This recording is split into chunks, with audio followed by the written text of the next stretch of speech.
Kaushal and now watching programmers pro. आज हम लोग एक काफ़ी इंपॉर्टेंट टॉपिक देखने जा रहे हैं जिसका नाम है एपीआई। एपीआई काफ़ी जगह पर आपको हर जगह पर एक क्योस बना हुआ है कि हर जगह पर एपीआई होता क्या है, एपीआई क्या होता है, एपीआई सर्च करते हैं लोग।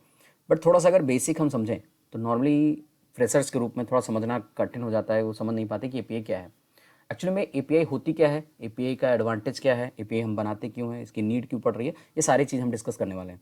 तो देखिए, एपीआई एक ऐसा कॉन्सेप्ट है जिसके द्वारा, ये एक मेथड है जिसके द्वारा हम क्या कर सकते हैं, किसी भी सर्वर से किसी भी तरीके का डेटा को हम एक्सेस कर सकते हैं बिना किसी इंटरफेस का, बिना किसी कोडिंग फॉर्मेट्स का यूज़ करके। ठीक है, अब इसको सिंपल भाषा में अगर हम समझें तो अगर मुझे किसी सर्वर से डेटा चाहिए, एग्जाम्पल के तौर पे मुझे एक सिंपल सा एग्जाम्पल लेता हूँ, रेलवे का डेटा चाहिए। रेलवे का डेटा चाहिए कि मुझे एक एक्स लोकेशन से वाई लोकेशन पर जाने के लिए कौन कौन सी ट्रेन्स अवेलेबल हैं, ये मुझे जानना है। अब सिंपल सी बात है, अगर मुझे इसको अपनी वेबसाइट पर ऐड करना है तो इंपॉर्टेंट कॉन्सेप्ट ये है कि वेबसाइट पर ऐड करने के लिए ये मेरे पास इंफ्रास्ट्रक्चर नहीं है कि हम एक्स से वाई लोकेशन के बीच में जो भी ट्रेन से उनकी जानकारी ले सके, क्योंकि ये जानकारी किसके पास है, आईआरसीटीसी के पास है, यानी रेलवे, इंडियन रेलवे गवर्नमेंट के पास है। अब ये जानकारी मुझे चाहिए, तो अब अगर रिक्वायरमेंट है तो इस केस में हम क्या यूज़ करते हैं एक फॉर्मेट जिसका नाम है एपीआई। फुल फॉर्म होता है एप्लीकेशन प्रोग्रामिंग इंटरफेस। क्या फुल फॉर्म है? Application programming interface. जैसा कि नाम से समझ में आ रहा है, ये एक इंटरफेस है between our website to server, यानी एपीआई बीच में है और यहाँ के आगे काम करता है हमारा सर्वर पे। तो ये क्या करता है, एक तरीके से वेबसाइट जो है एपीआई से हिट करता है और हिट एपीआई क्या करती है, सर्वर से डेटा एक्सेस करके हमें देती है। अब क्वेश्चन ये बनता है, ठीक है एपीआई तो थोड़ा बहुत समझ में आ गया, बट एपीआई बनाता कौन है? तो आंसर इज आवर सर्वर, यानी सर्वर ही डिसाइड करता है कि मुझे इस एपीआई को परमिशन देना है या नहीं देना, यानी कैसी इन्फॉर्मेशन हम दे सकते हैं, कैसे नहीं दे सकते। यानी अगर मुझे ट्रेन की इन्फॉर्मेशन चाहिए तो मुझे रेलवे डिपार्टमेंट जो है वही खुद एपीआई हमें बना के देगा, तो हम उस डेटा को एक्सेस कर सकते हैं। ठीक है, अब क्वेश्चन ये बनता है कि एपीआई एक्चुअल में क्या वर्क कर रहा है। तो सिंपल है, अगर मैं इसको रियल लाइफ एग्जांपल दूं तो जस्ट इमेजिन करिए कि आप एक रेस्टोरेंट में आपने वेटर को बुलाया और वेटर से आपने बोला एक काम करो, अपना जरा मेनू जनरेट करो, मेनू हमें दे दो। हमने मेन्यू लिया, उसमें से ऑर्डर किया और वो ऑर्डर वेटर लेकर कहाँ चला गया?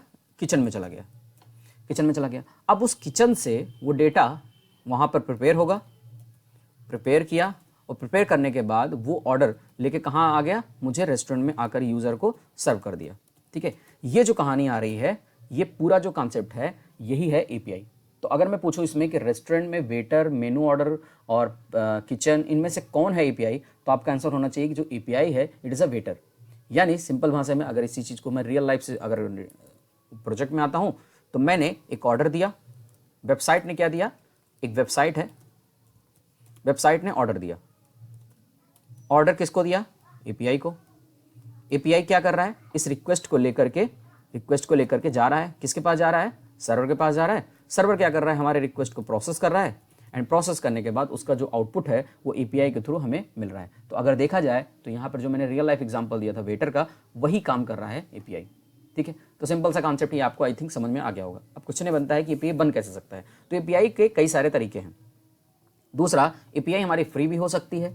ठीक है, फ्री हो सकती है, फ्री के साथ साथ ये लिमिटेड भी हो सकती है। लिमिटेड का मतलब ये है कि एपीआई फ्री होने का मतलब ये है कि इसमें हमारे पास हजारों रिक्वेस्ट हम कर सकते हैं, ये फ्री है। लिमिटेड का मतलब ये हुआ कि दिन भर में आप लिमिटेड रिक्वेस्ट कर सकते हैं, उसके बावजूद ये फ्री है। और तीसरा आता है पेड एपीआई होना। तो आप कई सारे एग्जांपल्स आप जानते हैं, जैसे गूगल मैप की बात करें तो गूगल मैप का जो एपीआई है वो एक पेड एपीआई है, जो कि ओला, उबर, जोमैटो, ठीक है, इन सब जगह पर यूज होता है, ईटीसी एक्सेट्रा।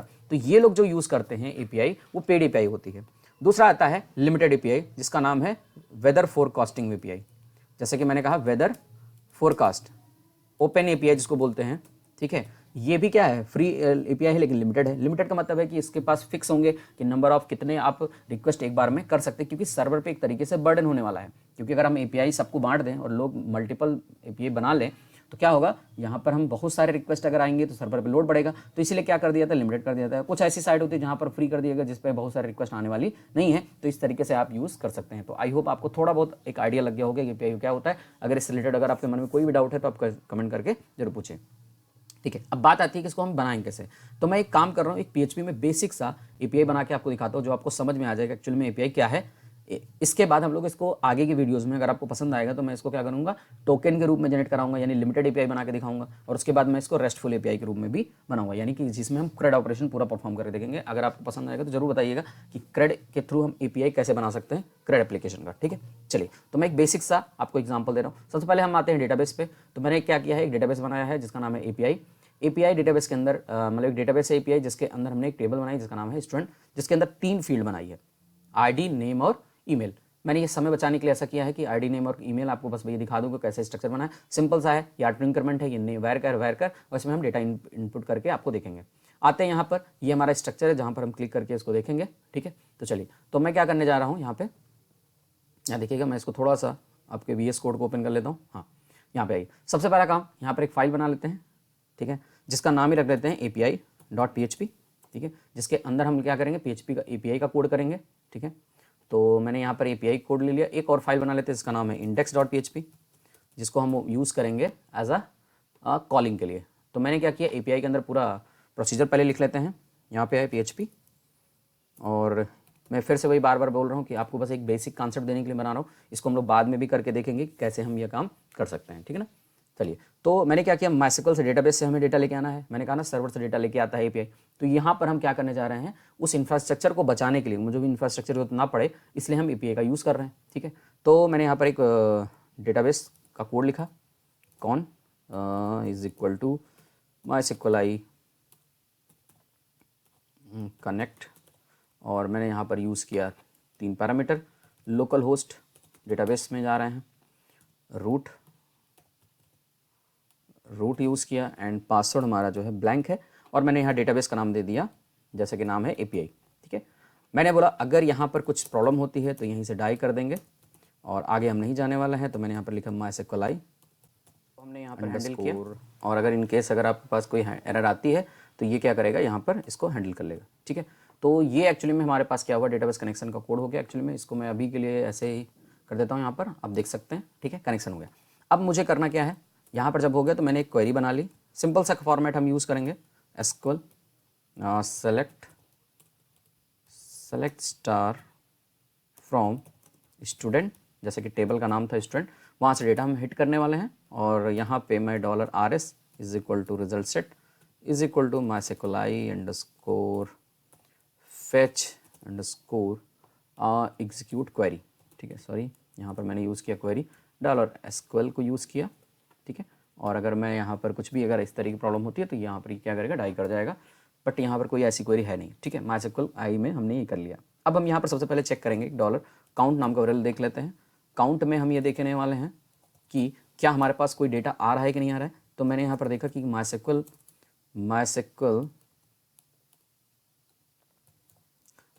num अंडरस्कोर रोज हमारे पास फंक्शन होता है, जिसको हम लोग जानते हैं कि ये क्या करता है, ये बताता है कि क्वेरी एक्चुअली में हमें कितने आउटपुट रिटर्न कर रही है। नम अंडरस्कोर रोज हमने इससे पता कर लिया, और ये क्या देगा, हमें रिजल्ट देगा $RS का, ठीक है। तो आई थिंक यहाँ तक आप समझ रहे होंगे काउंट में। इफ़ अगर काउंट की वैल्यू, $काउंट की वैल्यू क्या है, अगर ग्रेटर देन 0 है, इसका मतलब है रिकॉर्ड कुछ ना कुछ आ रहा है, तो ये करेंगे इल्स हम यहाँ पर शो करा देंगे इको नो रिकॉर्ड फाउंड, ठीक है। एक मैसेज यहाँ पर हम दे रहे हैं, और यही डेटा हम यहाँ पर क्या कर रहे हैं, एक्चुअल में यहाँ पे प्रोवाइड कर दे रहे हैं, ठीक है। चलिए, रिकॉर्ड फाउंड ऐसा कुछ मैसेज दे देंगे, ठीक है। यहाँ तक के लिए हम लोग समझते हैं। अब देखिए, अगर मुझे ये चीज़ अगर मैं हिट करता हूँ तो क्या होने वाला है। तो मैं यहाँ पर पहले क्या करता हूँ, यहाँ पर मैं फाइल को एक्सेस कर रहा हूँ, API.php हिट किया, ठीक है। कुछ प्रॉब्लम है, select star from student MySQL okay. यहाँ पर हमने कनेक्शन को रिलेशन दिया ही नहीं, कौन कॉमा, ठीक है। और मैंने यहाँ पर क्या कर लिया, हिट कर लिया, ठीक है। आप देख सकते हैं नो रिकॉर्ड फाउंड, बिकॉज कोई रिकॉर्ड अभी भी डेटाबेस में नहीं है। तो मैं एक बार आपको करके दिखा देता हूँ यहाँ पे कि कैसे है। आप देख सकते हैं कि यहाँ पे कोई रिकॉर्ड अभी भी नहीं है। बट अगर मैं इसमें एक रिकॉर्ड स्टोर कर देता हूँ, जस्ट इमेजिन कि मैंने यहाँ पे क्या किया, एक रिकॉर्ड स्टोर कर दिया। तो ये स्टूडेंट था, इस रिकॉर्ड में जा रहे हैं, और यहाँ से हमने क्या कर दिया, एक काम करते हैं, पहले इसको मैं फुल स्क्रीन पे करके इंसर्ट करके दिखा देता हूँ। तो आप यहाँ पे देख पाएंगे कि रिकॉर्ड है कि नहीं है, यहाँ से पता चल जाएगा। तो मैंने बोला सर्वेश कौशल @gmail.com, ऐसे ही कुछ ईमेल आईडी में इंटर कर दे रहा हूँ, और ऑटो इंक्रीमेंट है आईडी, तो यहाँ पर रिकॉर्ड आ जाएगा।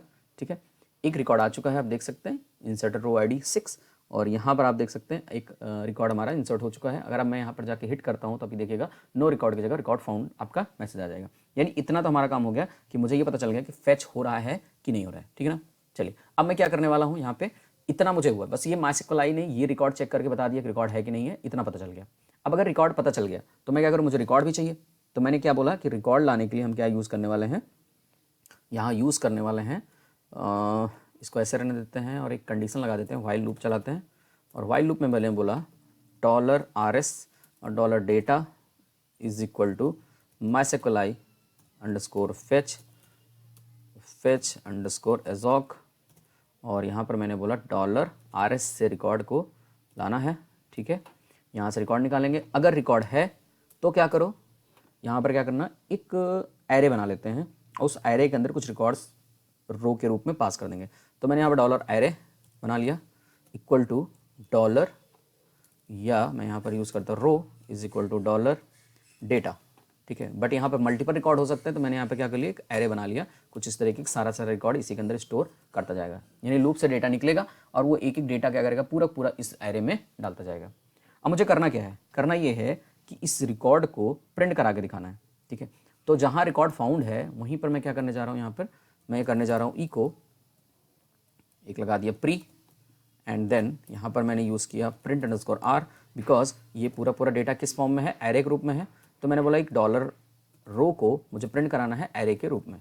चलिए, तो अब आप देख सकते हैं यहाँ पर जो रिकॉर्ड आपको मिलेगा, ये देख सकते हैं एरे के रूप में सारा रिकॉर्ड हमें मिल रहा है। अगर रिकॉर्ड नहीं होगा तो हमें क्या मिलने वाला है, ये नो रिकॉर्ड फाउंड मिलने वाला है। तो API अभी हम लोग बना रहे हैं, एक्चुअल में हम चाहते हैं कि जब हिट करें तो ये पूरा रिकॉर्ड हमें मिल करके वहाँ पर मिल जाए। तो देखिए रिकॉर्ड में, देखिए अब सबसे बड़ी बात यह है कि हमने इसको ब्राउजर पे प्रिंट कराया है, बट अगर यूज़र इसको, अगर मान लीजिए मैं इंडेक्स फाइल पर मैं एक्सेस करता हूँ, मैंने क्या बोला कि ये सर्वर की फाइल है, यूज़र यहाँ से इंडेक्स फाइल से अगर एक्सेस करेगा तो ये रिकॉर्ड तो मैं प्रिंट करा रहा हूँ, लेकिन उसे तो एक वेरिएबल में होल्ड करना है। यानी कि ये अगर जब यूज़र क्लाइंट जब उसको हिट करेगा API को, तो उससे जो रिकॉर्ड इंसर्ट रिटर्न होगा वो उसको वेरिएबल में होल्ड करके काम करेगा। और जब भी हमें किसी डेटा को वेरिएबल के रूप में एक्सेस करना हो, होल्ड करना हो, यानी सर्वर से क्लाइंट की तरफ ट्रांसफर करना हो, तो हम इसके लिए एक कॉन्सेप्ट यूज़ करते हैं, उसका नाम है जेसन। अब बात आती है जेसन क्या है। जेसन का मतलब फुल फॉर्म होता है जावास्क्रिप्ट ऑब्जेक्ट नोटेशन। ये एक डेटा ट्रांसफ़र टेक्निक है या डेटा ट्रांसफ़र मेथड है, जिसके द्वारा हम क्लाइंट से सर्वर से क्लाइंट की तरफ डेटा को सेंड कर सकते हैं। पहले क्या होता था, इसकी जगह पर यूज होता था XML, यानी इसकी जगह पर पहले XML यूज होता था, लेकिन XML में कुछ प्रॉब्लम्स थी जिनकी वजह से जेसन को यूज़ करना पड़ा। क्या प्रॉब्लम्स थी इस पर हम लोग कभी और बात करेंगे, क्योंकि आज इस पर जाने का कोई मतलब नहीं है। बट अभी ऐसा समझिए कि जेसन एक ऐसा फॉर्मेट है जिसके द्वारा हम डेटा एक्सचेंज करते हैं, तो डेटा एक्सचेंज टेक्निक है। तो मैं यहाँ पर क्या करने जा रहा हूँ, ये जो एरे आ रहा है, इस एरे को मुझे जेसन में कन्वर्ट करना पड़ेगा। तो जेसन में कन्वर्ट करने के लिए मुझे यूज़ करना पड़ेगा जेसन इनकोड एंड डिकोड। दो फंक्शन है हमारे पास, जिसका नाम है जेसन _इनकोड, और एक है हमारे पास function JSON _decode.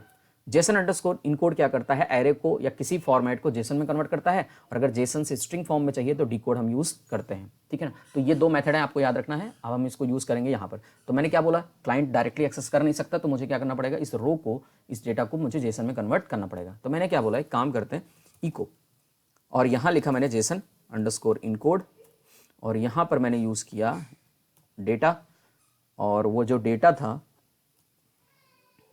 Data actual में मुझे एरे भेजना पड़ेगा, और इस एरे को मैंने यहाँ पर यूज़ किया एरे के रूप में कुछ इस तरीके से, और मैंने बोला $रो को भेज दो यहाँ से। ठीक है ना, तो इनकोड किया मैंने, और मैं यहाँ पर अभी के लिए थोड़ी देर के लिए कमेंट करता हूँ, इसको तीनों ही लाइन को कमेंट कर देता हूँ, और अब बस यहाँ देखते हैं क्या होने वाला है। तो आप देख सकते हैं कि रिकॉर्ड हमारा जो आया वो जेसन फॉर्मेट में आ गया। एक्चुअली में इसमें अगर और थोड़ा सा और इसमें डिटेल में जाएँ तो थोड़ा सा इसमें क्या करना है, ब्राउज़र को बताने के लिए एक्चुअली में जेसन फॉर्मेट में आ रहा है। यहाँ पर हमें यूज़ करना पड़ता है हेडर, और एक्चुअली में क्या यूज़ करते हैं हेडर, और हेडर के अंदर हमें लिखना पड़ता है कंटेंट टाइप।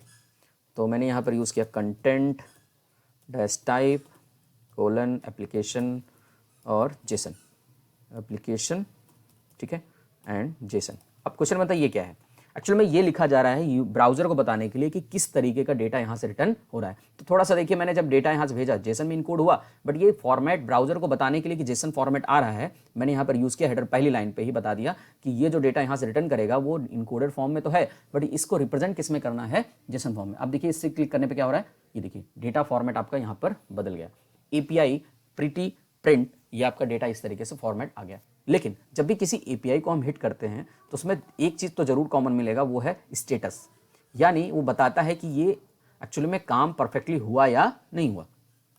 तो मैं यहाँ पर यूज़ करने जा रहा हूँ एक कोड, एक और यूज़ करूँगा, उसका नाम है स्टेटस, और स्टेटस में हम यूज़ करने वाले हैं, मैंने यहाँ लिख दिया ट्रू, यानी ये क्वेरी फायर हुई। एक्चुअली में एपीआई काम कर रहा है कि नहीं कर रहा है ये बताने के लिए हम यूज़ करते हैं स्टेटस, ठीक है। एंड सेम अगर नहीं काम करता है, नहीं है रिकॉर्ड, तो मुझे ये इसको भी एज इट इज़ बताना पड़ेगा। तो मैंने यहाँ पर भी क्या यूज़ कर लिया, सेम टू सेम, ऐसे ही, बस यहाँ पर जहाँ डेटा जा रहा है यहाँ पर हम भेज दे रहे हैं no data found, no data found, यानी ये जो है डेटा, एक्चुअली में इसको डेटा के बजाय यहाँ पर हम यूज़ करते हैं मैसेज। इसका मतलब अगर डेटा मिलता है तो डेटा के रूप में जाएगा, और अगर नहीं मिलता तो क्या जाएगा, मैसेज जाएगा, ठीक है। और यहाँ पर भी याद रखना है स्टेटस ट्रू ही रखेंगे। एक्चुअली में आपको लग रहा होगा क्यों रखना है, ये एक्चुअली में जो स्टेटस है वो बताता है क्वेरी परफेक्टली काम कर रही है कि नहीं, यानी ये एपीआई काम कर रहा है कि नहीं। तो दोनों ही केस में एपीआई काम करेगा, ट्रू है यानी डेटा मिल रहा है तब भी ट्रू हुआ, यानी क्वेरी तो चली, नहीं मिला तब भी तो पता चला कि है कि नहीं है, तो इसका मतलब ट्रू तब भी, दोनों ही केस में ये डेटा जाने वाला है। तो एक काम करते हैं, डेटा यहाँ पर देख लेते हैं। अब आप देख सकते हैं कि यहाँ पर जो रिकॉर्ड आया उसमें स्टेटस भी आ गया ट्रू के रूप में, डेटा भी आ गया हमारा इस तरीके से। आई थिंक क्लियर है। बट कई बार क्या होता है, स्टेटस तो ये बताता है कि एग्जीक्यूट हुआ कि नहीं हुआ, तो मुझे ये जानना है कि ये जो क्वेरी है वो सक्सेस हुई कि नहीं हुई। तो मैं क्या करने वाला हूँ, यहाँ पर एक यूज़ कर लेंगे, वो ज़्यादा अच्छा रहेगा, उसका नाम है रिजल्ट। और रिजल्ट में मैं यहाँ पर यूज़ करने वाला हूँ सक्सेस, और यहाँ पर डाल देता हूँ फेल्ड, ठीक है। तो इससे पता चल जाएगा कि रिजल्ट क्या है, यानी जो एपीआई का रिजल्ट है वो क्या आया, फेल हुई कि सक्सेस हुई, ये हमें यहाँ से पता चल जाएगा। तो मैंने यहाँ पर फेल्ड लिख दिया और यहाँ पे मैंने सक्सेस लिख दिया, ठीक है ना। अब आप देखेंगे, थोड़ा सा आपको एक बात क्लियर करता हूँ, यहाँ पे देखिएगा ध्यान से। तो रिकॉर्ड में आपका स्टेटस तो ट्रू आएगा, दोनों ही केस में ट्रू आएगा, बट यहाँ पे देखिए रिजल्ट सक्सेस आ रहा है। बट अगर मैं यही काम यहाँ जा करके रिकॉर्ड को डिलीट कर दूँ, जस्ट इमेजिन, यहाँ पर मैंने रिकॉर्ड को डिलीट कर दिया, रिकॉर्ड तो गायब हो गया, देखिए यहाँ पर कोई रिकॉर्ड नहीं है, ठीक। अब मैं अगर इस पेज को एपीआई को हिट करता हूँ तो क्या होगा, देखिएगा ध्यान से, क्या मिला, स्टेटस तो ट्रू मिला क्योंकि कोड तो चल रहा है, एपीआई तो हिट हो रही है, no data found, and result में क्या आया, फेल्ड।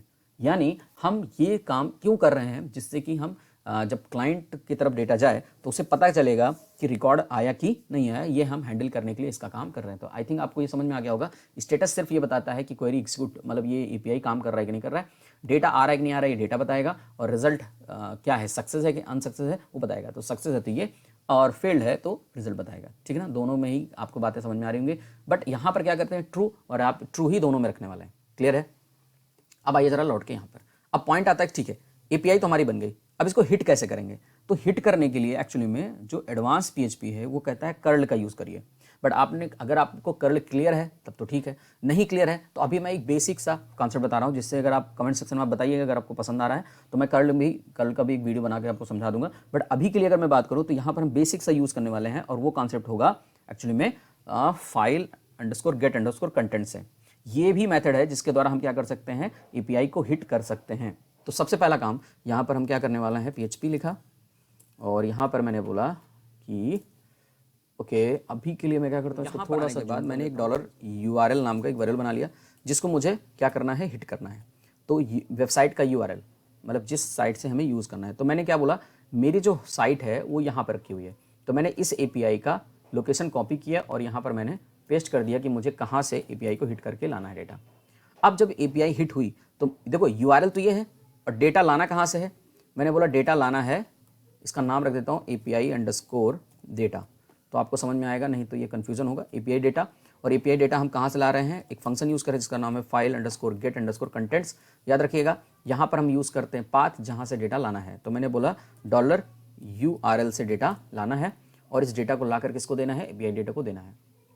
अब अगर ऐसा होता है तो मैं क्या करने वाला हूँ, यहाँ पे सिंपल सा फॉर्मेट, अभी के लिए मैं क्या करने वाला हूँ, डेटा तो निकल गया, अगर डेटा आ रहा है तो मैं क्या करने वाला हूँ, यहीं पे एक्चुअली मैं इको अगर करता हूँ तो पता चल जाएगा डेटा आ रहा है कि नहीं। डॉलर API डेटा, बट हमें पता है ये डेटा एरे के रूप में है, बट कोशिश करते हैं एक बार हिट करके देखते हैं तो क्या होने वाला है। ठीक है, अब मैं सीधा API को ना हिट करके मैं सीधे कॉल करके देता हूँ क्लाइंट साइड का। देखिए क्या बताया हमें, ये बता रहा है status true, message no data found, result failed, यानी क्योंकि यहाँ पर कोई भी रिकॉर्ड नहीं है इसलिए इसने यहाँ पर हमें क्या दिया। और आप देख सकते हैं ये मैं API टेस्ट में इंडेक्स फाइल को एक्सेस कर रहा हूँ, ना कि API.php को कॉल कर रहा हूँ। अब देखिए जरा यहाँ पर आते हैं। ठीक है, अब सुनिएगा, यहाँ पर सबसे पहले क्या करना है, देखिए यहाँ से डेटा हमने सेंड किया है, ट्रू ट्रू दोनों ही केस में आ रहा है, सक्सेस और फेल्ड आ रहा है, तो हमें पता कैसे लगेगा कि कौन सा डेटा आ रहा है या नहीं आ रहा है। तो एक काम कर लेते हैं, हमने यहाँ पर सीधा सा चेक करने वाले हैं कि अगर स्टेटस की वैल्यू सेट है तो, और एक बात और कर लेते हैं कि जो डेटा आ रहा है उसको हमें डॉलर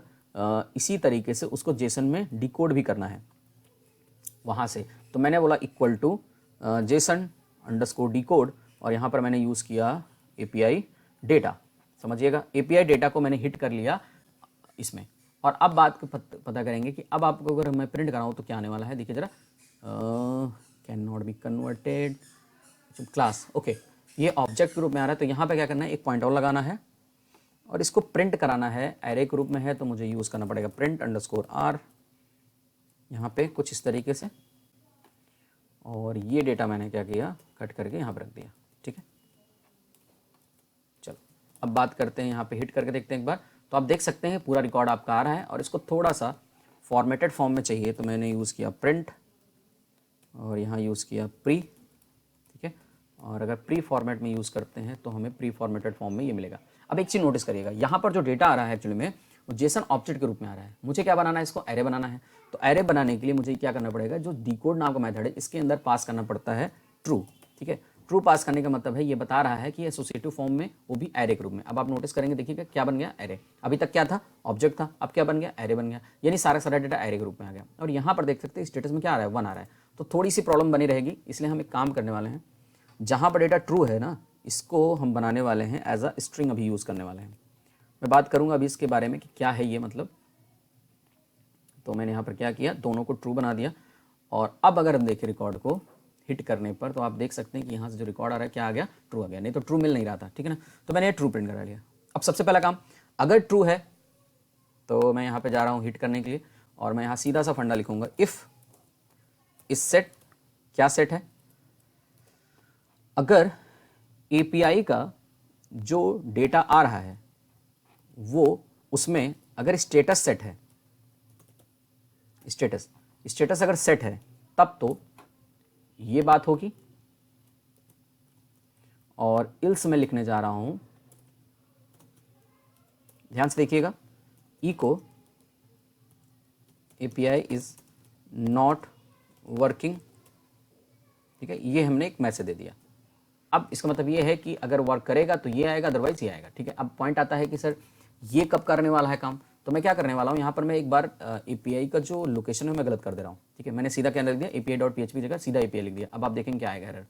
अब आप देख सकते हैं एक एरर आ रही है, फाइल नॉट ओपन, और यहाँ ध्यान से देखिए तो क्या आ रहा है, API इज नॉट वर्किंग। यानी कि हमने यहाँ से हिट करके देख लिया कि अगर इनकेस लोकेशन गलत दिया या API का पैरामीटर गलत रहा तो ऑटोमेटिक कहाँ चला जाएगा, API इज नॉट वर्किंग। अगर सब कुछ सही रहा, रिकॉर्ड आता है, इसका स्टेटस अगर सेट होगा तो क्या देगा, ये डेटा हमें प्रिंट करने वाला है। ठीक है, अब स्टेटस में भी दो बातें आ रही हैं, ध्यान से देखिएगा तो आप देख सकते हैं कि API वर्क करेगा तो आप देख सकते हैं दोनों ही केस में ट्रू आ रहा है।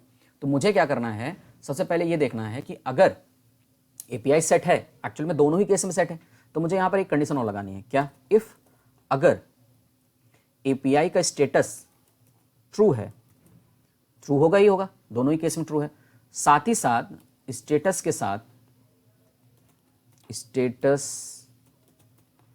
इक्वल टू ट्रू अगर मुझे मिल रहा है, साथ ही साथ मुझे ये भी देखना है कि, या यूं कह सकते हैं एक्चुअली में मैं सीधा यहाँ पर देख ही लेता हूँ, रिजल्ट को ही चेक कर लेता हूँ, ज़्यादा अच्छा है, तो मुझे पता चल जाएगा रिकॉर्ड आ रहा है कि नहीं आ रहा है।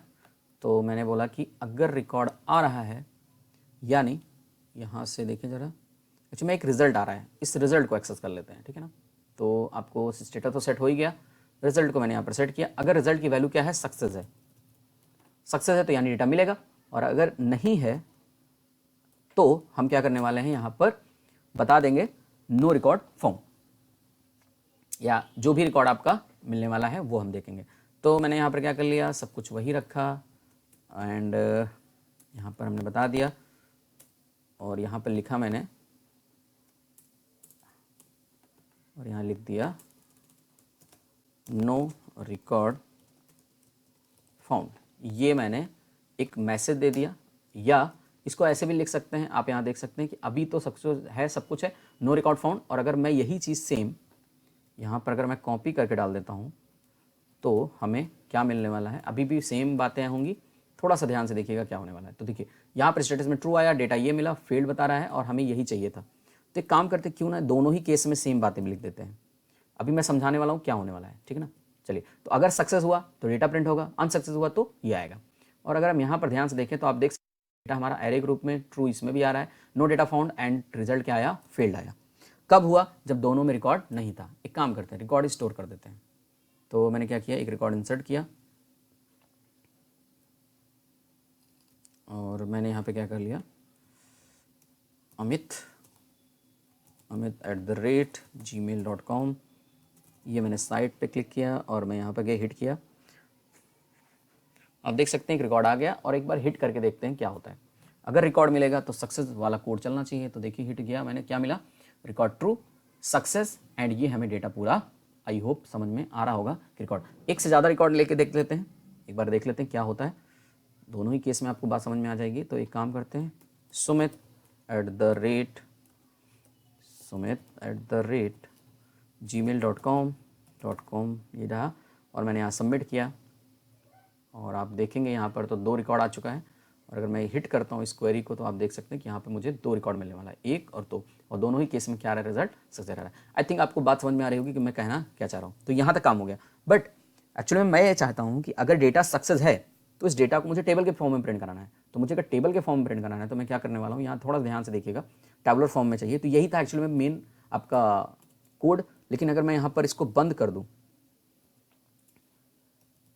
ठीक है, तो यहाँ पे मैं क्या करने वाला हूँ, ओके, यहाँ पे मैं एक टेबल बनाने वाला हूँ। टेबल HTML का टेबल बनाएंगे,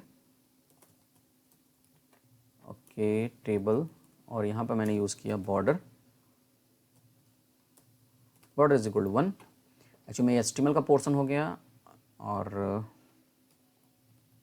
यहाँ पे, और एक बार थोड़ा सा एक्चुअली में TR टैबुलर फॉर्म में मुझे चाहिए, तो ID TH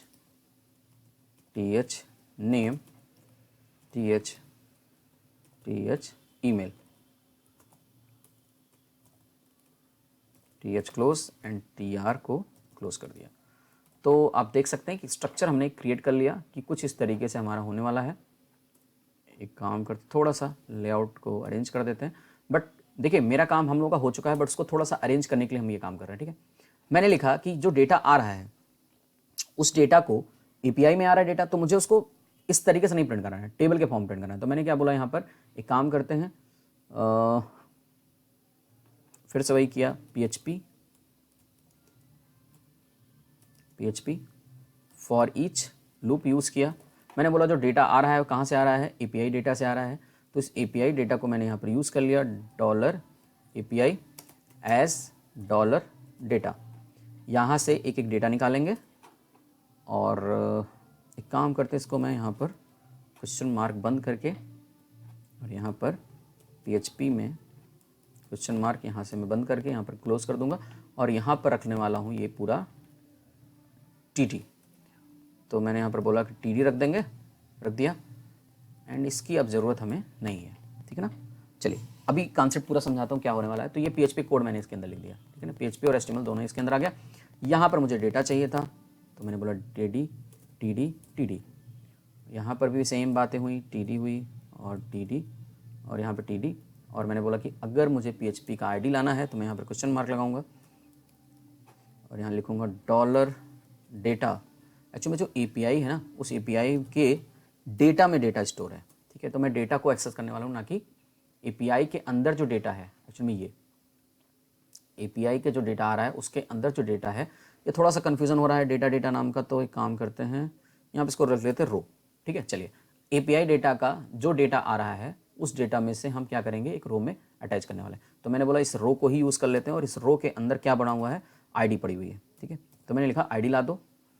सेम बातें कॉपी करेंगे, यहाँ पर भी कॉपी करते हैं, यहाँ पे आते हैं, ये भी कर दिया, और यहाँ भी आके ईमेल को कॉपी कर दिया, ठीक है ना। चलिए, ये भी कर दिया, और यहाँ पर मैंने बोला कि ईमेल दिखा देना, और यहाँ पर मैंने बोला कि भैया नेम दिखा देना, ठीक है। चलिए, ये काम हो रहा है। ये कब हो रहा है, जब डेटा हमारा पूरा आने वाला है। तो मैंने यहाँ पर क्या बोला, इसको भी रखना है, इसी के अंदर रखना है। तो एक काम करते हैं, सीधा क्यों ना इसके अंदर ही रहने देते हैं। चलिए, ये एक्चुअली में ये फॉर लूप का है, और ये इफ़ का है, और ये इल्स का पार्ट चल रहा है, ठीक है ना। पूरा कॉन्सेप्ट हमारा क्लियर हो चुका है, बन चुका है। अभी अगर मैं हिट करता हूँ तो क्या होने वाला है, ज़रा देखिए।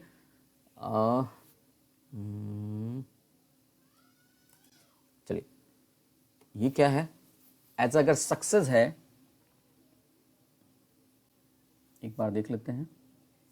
ओके, ये मैसेज पूरा आ रहा है ना, इस पूरे को चेक करना पड़ेगा। एक काम करते हैं, ये इसको ऐसे रहने देते हैं, अभी आते हैं, देखते हैं। चलिए, देखिए ज़रा क्या हुआ। ये जो डेटा आ रहा है, ये देखिए पूरा पूरा टेबल फॉर्म में आ गया। इसका मतलब ये है कि अगर रिकॉर्ड है तो टेबल फॉर्म में आएगा, नहीं रिकॉर्ड होगा तो ये क्या करेगा, डेटा एज इट इज़ इसमें इस तरीके से रिटर्न होने वाला है। तो ये काम करते हैं, जल्दी से इसको थोड़ा सा अलाइन कर देते हैं, और यहाँ पे लिख देते हैं सेंटर अलाइन, सेल स्पेसिंग, और यहाँ पर दे दिया 0 दे दिया, एंड अलाइन लिखा मैंने इसको, और यहाँ थोड़ा सा, ये सब आप लोग कर लीजिएगा, बट यहाँ पर मैं थोड़ा सा यहाँ पे इसको अरेंज कर दे रहा हूँ। बट यहाँ पर देखिए, ये डेटा आपका ये आ चुका है, हिट हो गया, और ये डेटा आपका इस तरीके से फॉर्मेट दे रहा है। थोड़ा सा इसका अलाइनमेंट चेंज करते हैं, विड्थ के साथ मैंने वैल्यू दे दी, और वैल्यू दे दिया मैंने 300। तो आप देख सकते हैं कि पूरा रिकॉर्ड हमारा इस तरीके से अरेंज हो गया। डेटा मिलेगा तो डेटा मिलेगा, नहीं आएगा तो क्या होने वाला है, ज़रा चेक करके देख लेते हैं एक बार। इसको पूरे को डिलीट करके दिखाते हैं कि कैसे डेटा डिलीट हो रहा है, और जब डिलीट हो जाएगा तो क्या मिलने वाला है। जब डेटा डिलीट हो जाएगा तो मेरे पास क्या आने वाला है, कुछ नहीं आने वाला है। यहाँ पर क्या आ गया, ट्रू, स्टेटस तो ट्रू है, नो डेटा फाउंड, बट यहाँ पर क्या आ गया, फेल्ड। बट अगर मैं डेटा यहाँ रख देता हूँ, जैसा कि मैंने अभी दिखाया, अगर मैं यहाँ डेटा रख देता हूँ तो क्या होने वाला है, वही डेटा आएगा जो मुझे चाहिए था। तो मैंने यहाँ पर बोला service@gmail.com, हिट करते हैं एक बार, डेटा हमारा आ गया। यहाँ पर देखते हैं जो स्टेटस नो डेटा फाउंड बता रहा था, अब क्या बताएगा, रिकॉर्ड आ गया। तो आई थिंक आपको समझ में आ गया होगा। यहाँ पर मैंने इंडेक्स को हिट किया है, और हिट कैसे हुआ, थोड़ा सा एक बार स्ट्रक्चर को जल्दी से चेकआउट करते हैं कैसे काम कर रहा है। ये जो एपीआई थी, मैंने इस पूरी एपीआई को यहाँ पर क्रिएट किया, आपको दिखा दिया। एक बार वीडियो को फिर से एक बार करिएगा, देखिएगा ध्यान से। यहाँ पर मैंने उस एपीआई का यूआरएल लिखा जिस एपीआई को हिट करना है। यहाँ से मैंने फाइल को कंटेंट को गेट किया, गेट करने के बाद जेसन को डिकोड किया, डिकोड डेटा करने के बाद यहाँ पर मैंने ट्रू किया। ट्रू के होने से ये डेटा जो होगा, जो ऑब्जेक्ट फॉर्म में आ रहा था, ये डेटा यहाँ से वो किस में आएगा, एरे के फॉर्म में आ जाएगा। फिर मैंने उसमें से स्टेटस चेक किया, अगर स्टेटस सेट है यानी ट्रू और फॉल्स के रूप में, ये तो कंफर्म है कि डेटा सेट होगा। अगर नहीं होगा तो सीधे भेज देगा यहाँ पर इल्स पार्ट में, और वहाँ दिखाएगा एपीआई इज नॉट वर्किंग, ठीक है ना। तो यहाँ ध्यान रखना है, अगर स्टेटस सेट है इसका मतलब डेटा मिल रहा है, डेटा मिल रहा है तो उसका रिजल्ट चेक करेंगे। अगर सक्सेस है तो टेबल फॉर्म में डेटा को प्रिंट कराएंगे, और ये सिंपल सा फॉर्मेट है टेबल प्रिंट कराने का। फॉर ईच से मैंने डेटा को प्रिंट करा दिया। अगर नहीं मिलता है तो इल्स पार्ट में यहाँ पर वो एपीआई का जो डेटा लेके आया है, जो भी फॉल्स के रूप में आया, रिजल्ट के रूप में आया, वो यहाँ पर प्रिंट कर देगा। तो आई थिंक पूरा कॉन्सेप्ट आपको समझ में आ गया। ये है हिट करने का तरीका, यानी ये है क्लाइंट साइड जहाँ से डेटा लाया जा रहा है। ला रहे हैं कहाँ से, सर्वर से। और आप देख सकते हैं इस पूरे कोड में कहीं पर भी डेटाबेस का कोड नहीं लिखा गया है, सिर्फ डेटा हिट हो रहा है, और ये इस वाली फाइल को हिट करके यहाँ से डेटा को ला रहा है। ये एक्चुअली में सही तरीका नहीं है फाइल को गेट कंटेंट के थ्रू, इसमें यूज होता है कर्ल। अगर आपको पसंद आता है तो बताइएगा, एक बार कमेंट करके जरूर बताइएगा। कमेंट हमारा आपको आता रहेगा तो मैं इसको कोशिश करूंगा कि आपको कर्ल पीएचपी के थ्रू इसको, या कर्ल का यूज़ करके मैं क्या करूँ, आपको बना दूँ। तो 4-6 लाइन का कोड है सिर्फ, जिसके थ्रू हम क्या कर सकते हैं, कर्ल को हिट कर सकते हैं फाइल को। तो वो एडवांस तरीका है, ये बेसिक सा तरीका है जिसके थ्रू हम ये काम कर सकते हैं। तो ये भी एक तरीका है, ऐसा नहीं कि इसको हम यूज़ नहीं कर सकते, ये भी एक तरीका है, ठीक है। और ये था पूरा एपीआई। तो आई थिंक आपको वीडियो पसंद आया होगा। अगर आप यहाँ तक बने हुए हैं तो इसका मतलब वीडियो आपको पसंद आया होगा, और अगर पसंद आया है तो अपने दोस्तों को शेयर करना ना भूलिएगा, और सब्सक्राइब और लाइक करना ना भूलें। Thanks for watching.